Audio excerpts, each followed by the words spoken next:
My little channel has reached 4,000 subscribers. Hello and welcome to the treasured page. I'm Melanie and this is our quiet crafting space. Staring back at me from my rustic farmhouse table, this pine table that has meant so much to me growing up when I was younger.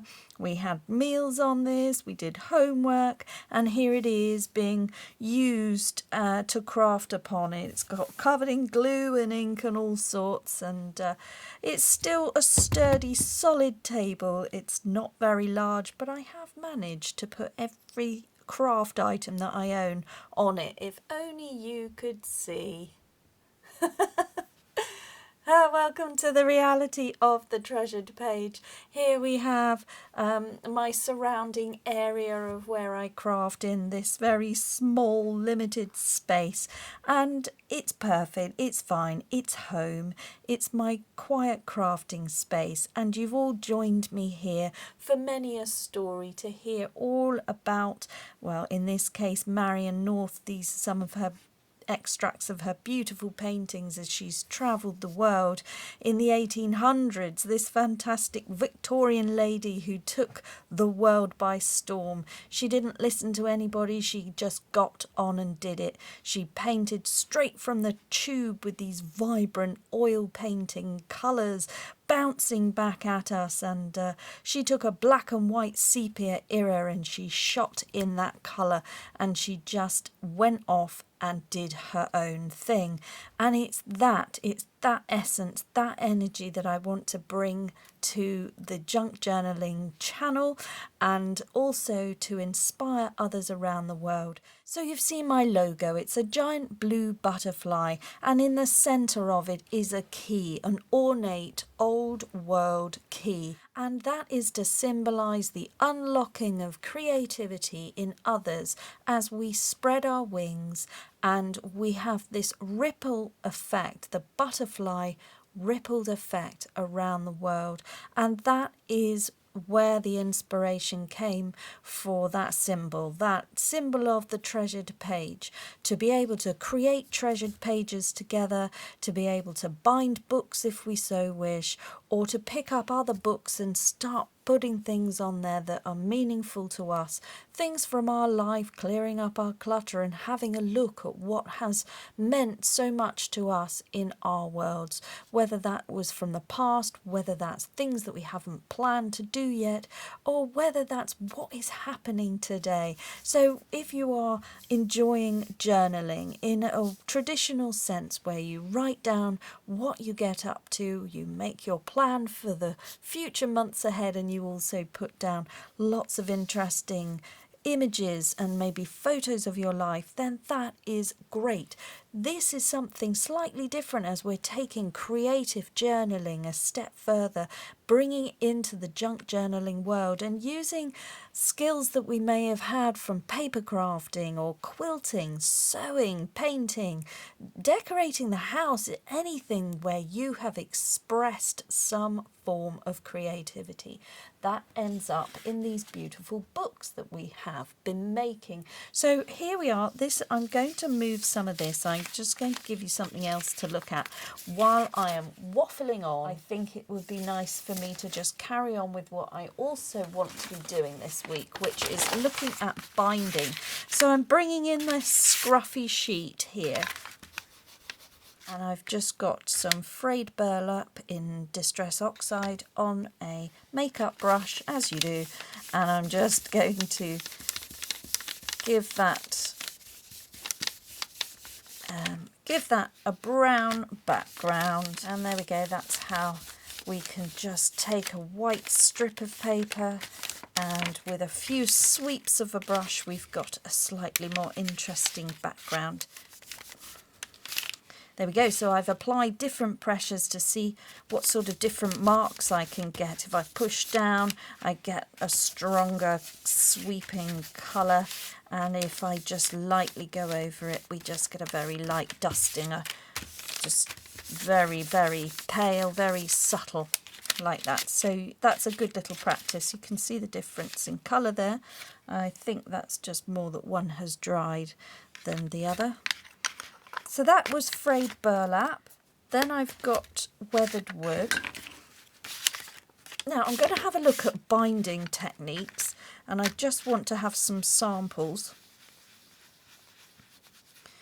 And I just thought it might be nice with what I end up with to be interesting and not just a white strip of paper. So I'm just decorating it here with these grey colours. I just want to get some strips that are not white. So hitting the 4,000 subscriber mark is an absolute triumph in anyone's book. I can't thank you enough for all the support that I've received. I didn't expect it when I started the channel. It was really just to have a go, see what could be achieved, and bring my passion to YouTube, I suppose. But it was more than that. It was sort of, I don't know, a calling, if that's the right thing. It just felt right. It felt like something I should be doing. I wanted to give back to the community. That's what I wanted to do. Right, I'm bringing these strips in, and we'll have a look at that in just a minute as another creative idea. But first, I want to offer a giveaway. For the 4,000 subscriber milestone, I'm going to be offering 4 giveaways. So for 4 lucky winners, I'm going to be sending out 4 scrap packs of ephemera that is from my craft table to yours, and included in that will be 1 huge giant sheet of Marianne North wrapping paper. So that is one of these, but it doesn't stop there. It folds out and becomes 27.5 inches by 19.5 inches. And we're going to have to come way back out because it doesn't even fit into the camera frame there at all, but you could easily create a journal cover with one of these section panels here, and it could be different points in the year. So look at these beautiful flowers, and if you imagine maybe a journal, look how we might be able to see a journal cover emerging here. Look at that. That could be the starts of a journal, and then that would be the back, or it could fold that way. That would be better, wouldn't it? And then you could see the flowers. Or this way. Look at this. I mean, there's so many ways that this could work with that leaf coming in, and that could be a front panel, the front cover of your journal. Beautiful paper. Anyway, it's all there.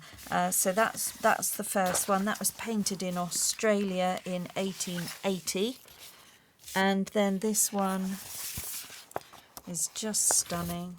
I think this is from South Africa.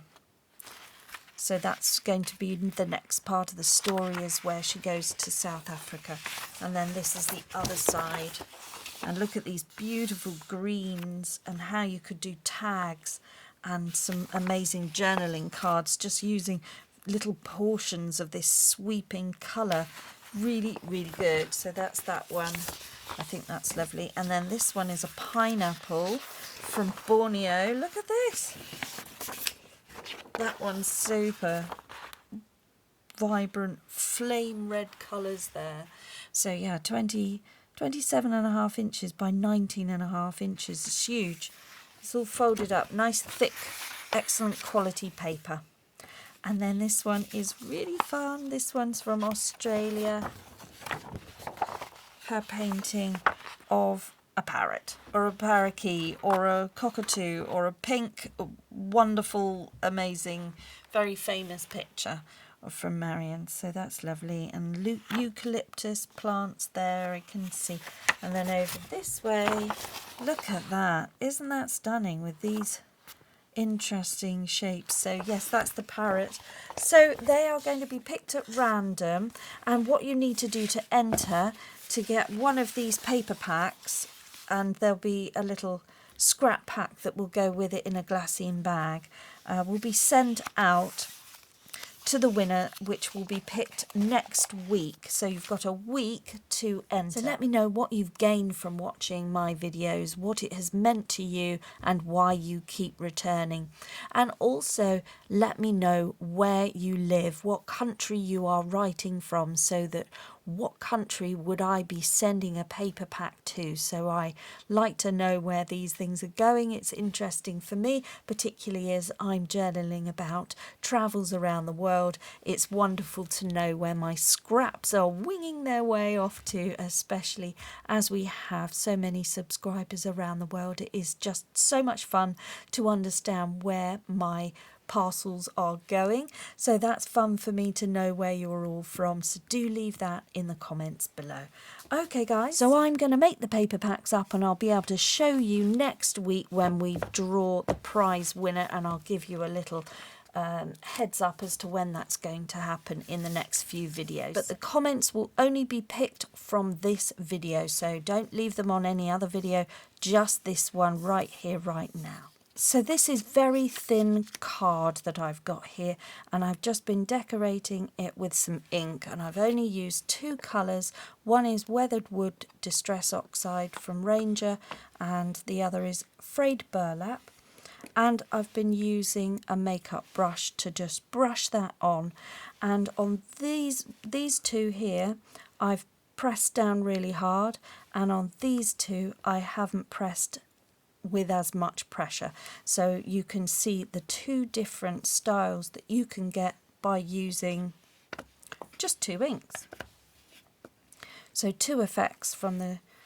That was really interesting. I thought it might just be fun just to decorate these with a stencil and just add a little bit more texture. Okay, with using this same colour and just with a stencil I've got here of some leaf patterns, I'm just going to put the brown over the top of the grey.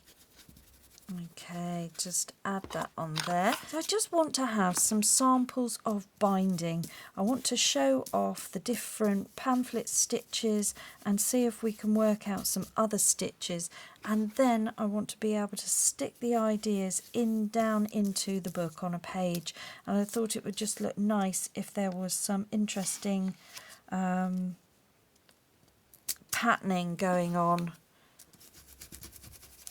But for now, what I want to do is punch 3 holes in here and show you how to do the 3-hole pamphlet stitch. On this one, I'm going to do the 5-hole pamphlet stitch, and then we'll work up to something else after that. So when I do a 3-hole pamphlet stitch, I like to come in about to that mark there, about 1/2 inch or a good centimetre in.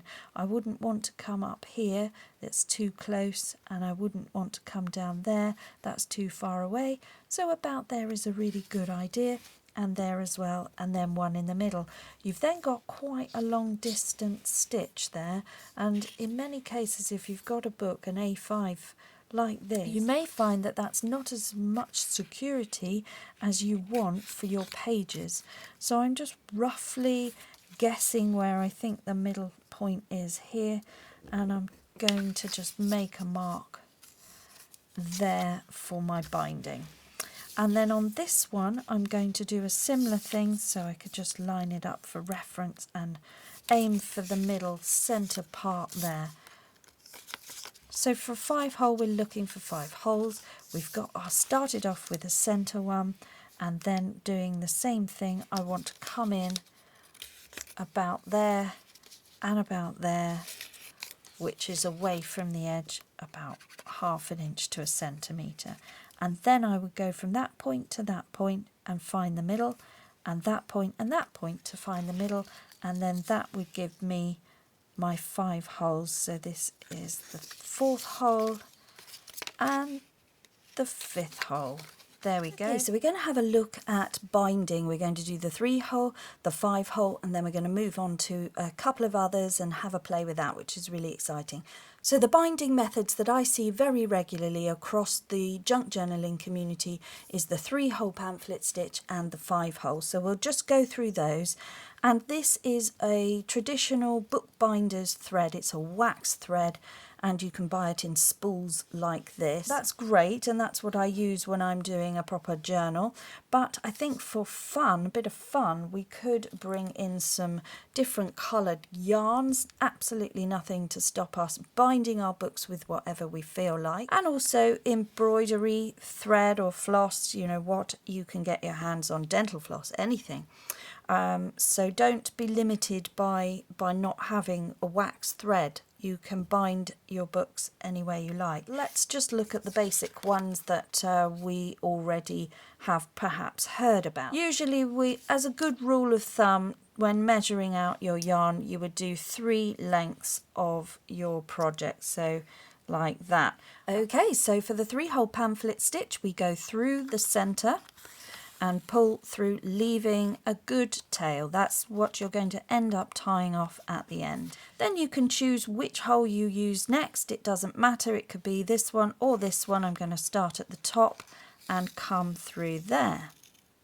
And then just to finish it off, we go with a nice long stitch right the way down to the final hole here, out to the back. So we're looking like that.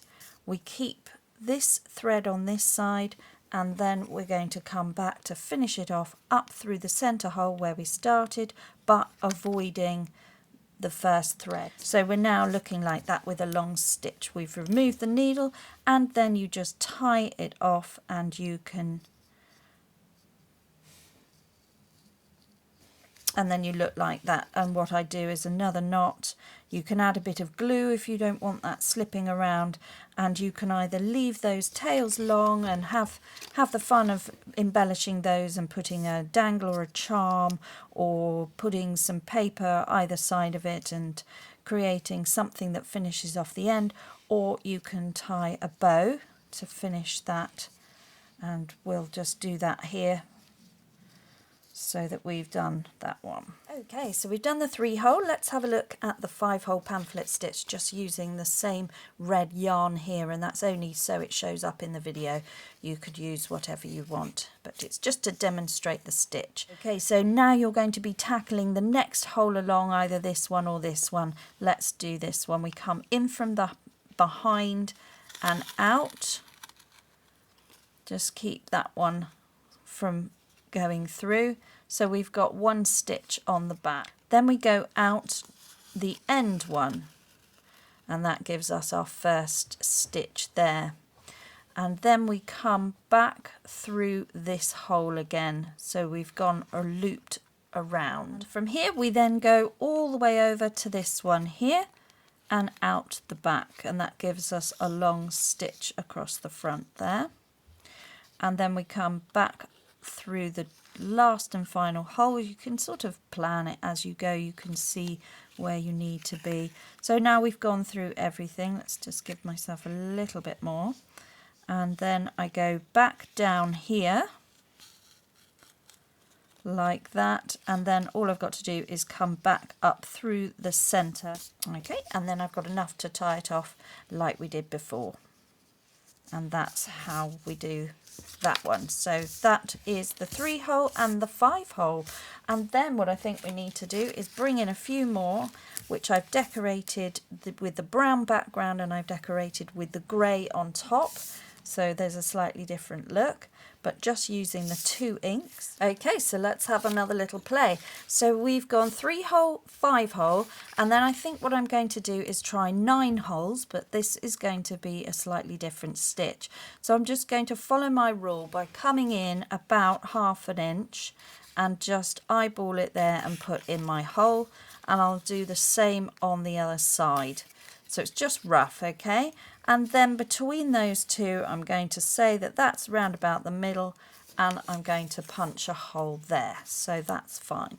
So I'm going about it as if I'm doing a 5-hole. I'm now looking at this and thinking, what's the middle distance between this point and this point? And I think it's roughly around there. I'm not measuring it because this is just a demonstration, and if you wanted to be precise with this, you could draw a line, work out exact distances, and then put a little cross where you want to put your marker. But here I'm just doing it as if we've done it before, with the 5 hole. Okay, so we've got 1, 2, 3, 4, 5 holes, and now I'm going to use this point and this point and work out what my middle is and put a punch in there, avoiding my fingers, this hole, this point, and then this point and this point, and say that feels like the middle there, this point and this point, and again, where's the middle? I think it's there. And same around here, roughly speaking, it's going to be there. So now I've got 1, 2, 3, 4, 5, 6, 7, 8, 9. Okay. And then with the same yarn, I'm just going to measure out 3 lengths of my project here.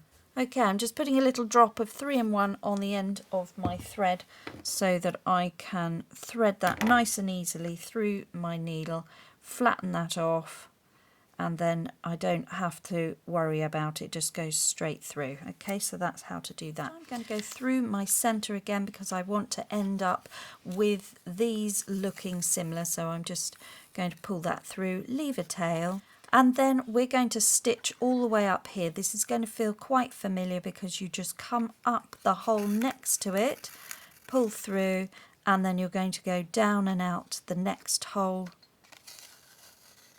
Okay, very straightforward, and then back up again and out. And there you have your stitches. So far, so good. Then turning it to the back, you can see that. Now what I'm going to do is I'm going to come from this hole and I'm going to go back out this one. But I have to be very mindful not to go through the thread. So I come right over to on an angle and come out away from that thread and back up again. That pulls that in tight. And then I just sew back down through these holes where I've already been, avoiding the thread that's already there. And there you can see your stitches. So this is a very traditional way. You'd see this on leather work, you see this for pamphlets. So we just come back up through that one, avoiding the thread. If you feel you've gone through, don't pull it because you'll get in a tangle. So that's fine. Then we just carry on going through this one. It's a little bit tricky to just get that bit out of the way, then come through there and then just carry on down. So we've come back up, carry on sewing to the end. So this is really straightforward. You can see where you've got to go. So now we come back up this one, and then we go down this one. And then from here we can see we've got to come back up and jump over there.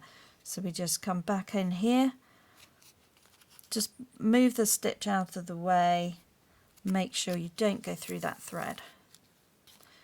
And same here. It's hard because I'm using a chunky sort of wool, which isn't really the thing, but I just wanted to show you that you really can use anything. So we come back up this one.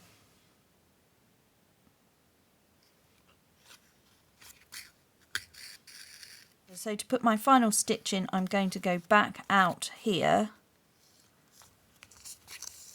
And to make this work nice and neatly, I probably wanted 10 holes, but that's fine. So now to get myself back to the front without pulling the stitch out, I'm just going to put a knot in here by going under one of those stitches there. And then putting in a knot here, so just going through that. Putting in a knot there. And then coming back up through.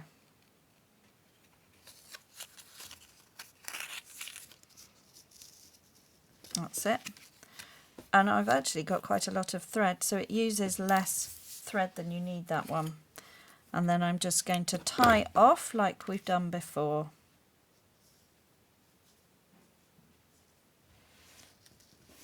And add a bow to match in with the others. Okay, so that's how that's looking on the back there. We would lose that knot if you had pages. The knot would just get lost within the pages and you wouldn't notice it. So that's a saddle stitch, and that's how it looks on the front.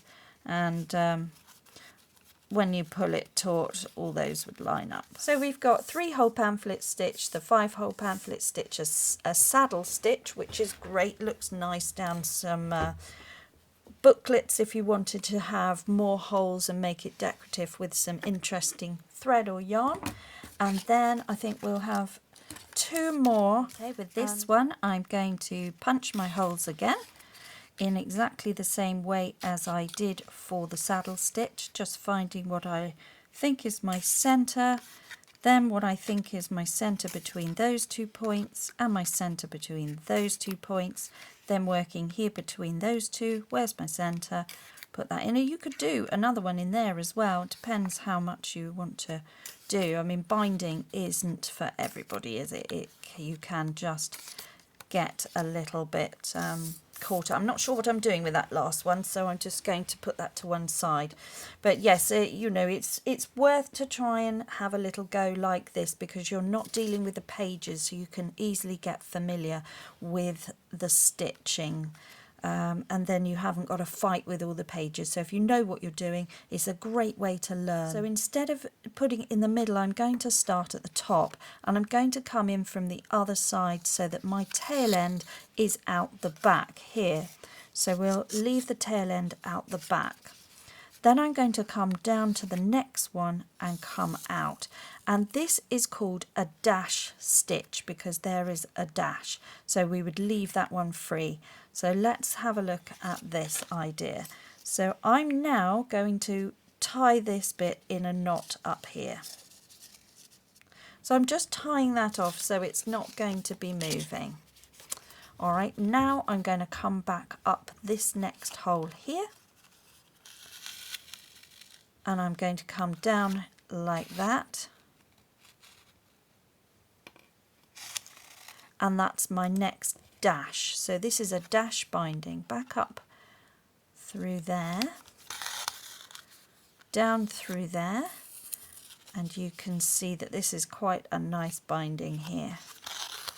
And that's going to look fun on the outside of a spine. For the dash binding to work, you need an even number of holes. So what I'm now going to do is I'm going to turn my dash binding into something else. I'm going to come up through that final hole, bringing up the thread there. Okay, now I've come back up there. Now I'm going to work my way back up by going under here and then back down again, and creating a loop or a chain. And then what I'll do is I'll come back up. So now I've come back up this one, and I'm going to go through my dash and create another loop and go back down again. Create another loop and go back down again, avoiding all the threads. So this one would be a bit tricky when you've got more pages, but it does look quite cool. So I've got to come back up this one now.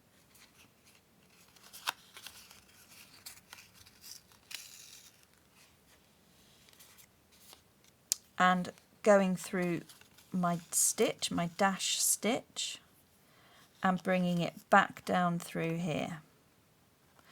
This would work nicely for very few page signatures, so you wouldn't want a lot of pages for this because it's a decorative stitch. So we come back up here and then we go through here. Now this stitch was inspired by something I've seen on the channel from C Lemon, where she has done this stitch on a binding. It's very cool. So we go back through there,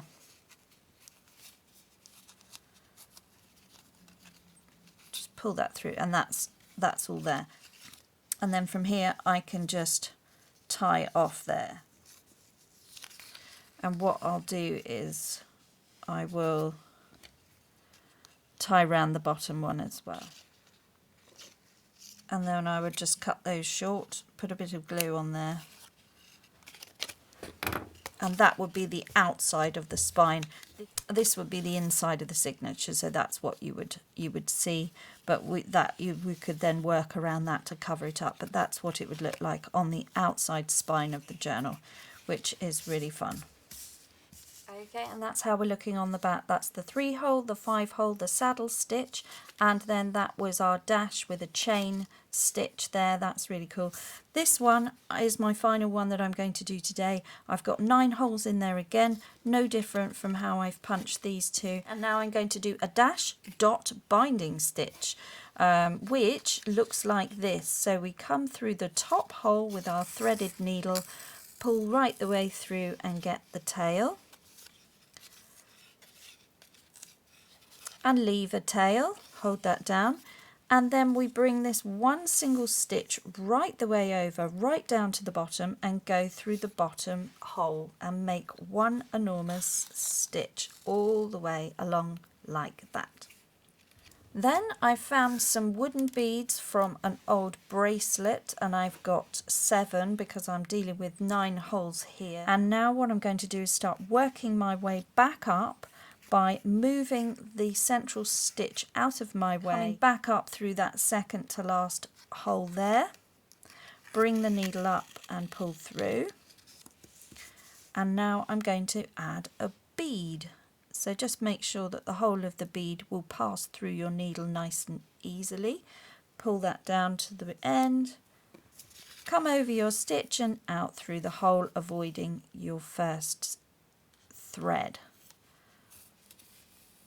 And then you have added a bead to your spine, and all you do now is just work your way up to the next hole up, add on a bead,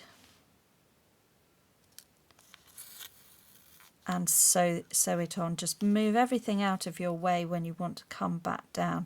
And you'd have to imagine that you were doing this with some signature pages, and that's why these sort of bindings are only going to work for limited amount of signature pages, so you would only really want to be binding in 6 at the most for something like this, but it's a lovely decorative idea.